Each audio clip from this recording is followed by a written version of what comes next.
Alright, so I'm gonna put my transom wheels together. So here's the parts. I already did the other side. So here's this is the Brocraft. So you can see that Brocraft brand. It uses two push style for the mount. Anyways, let's put this on. So you got a little what is the thing called again? Coddle pin, is that right? Whatever the name is. I think it's coddle pin if I remember right. I always forget these names. Pull this out. Oops. Pull that out. Alright, and here's your piece here. So how you put this in is put this in first through the opening here. Alright, so there's the opening there, and this is just a what are these things called again? Seal clip. So put that through like that. Alright, then from there you put in a little spacer, bushing spacer, like so. So you got your little seal clip right here.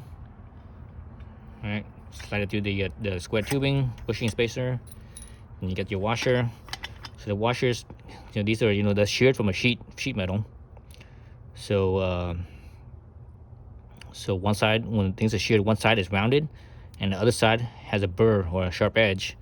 So I made it so that way the burr is facing out, the rounded side is facing in. So basically what that means is that the rounded side is facing into the wheel like that.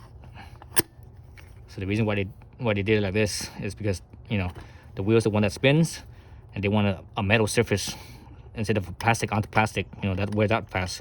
With a metal surface, it reduces the wear and it lasts longer, right? Same thing with this side. Round it in first. A little spacer. Then our little what was the thing called again? Circlip? No, not circlip.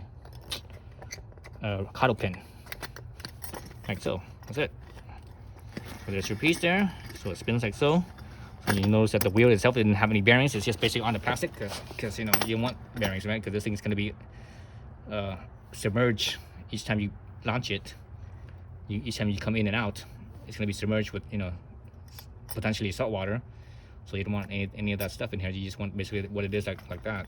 So that's it. That's how you need to do. And you notice that I put the valve stem on this side instead of this side. Potentially, the valve stem. Well, actually, this clearance here, so potentially, I'll say it could hit this bar. But the other thing is that there's nothing on this side, so that way it's more clearance, so you can pump this up easier. Whereas on this side, this is kind of in your way, so you have to position it in a specific orientation. This one, it doesn't matter where it is, you could pump it from whatever position. That's it. So I recommend pumping up the tires. I say this thing uses max load right here. It says max load inflation is 30 psi. I'm not going to use 30 psi. I'm probably going to use 15 psi because when you use the full 30 psi, it's like really hard.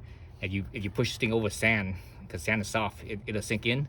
But you leave it kind of soft, at 15 psi or even 10 psi, it floats on the top of this, because this thing, when it's softer, it squishes down a little bit, so it deforms, so it spreads out, and so it's wider, so it could float on top of the soft sand easier, so it doesn't dig in. So no more than 15. I say even as low as 10 should be good for this tire pressure. All right, that's it. That's how you put them on, or how you assemble it. Thanks for watching.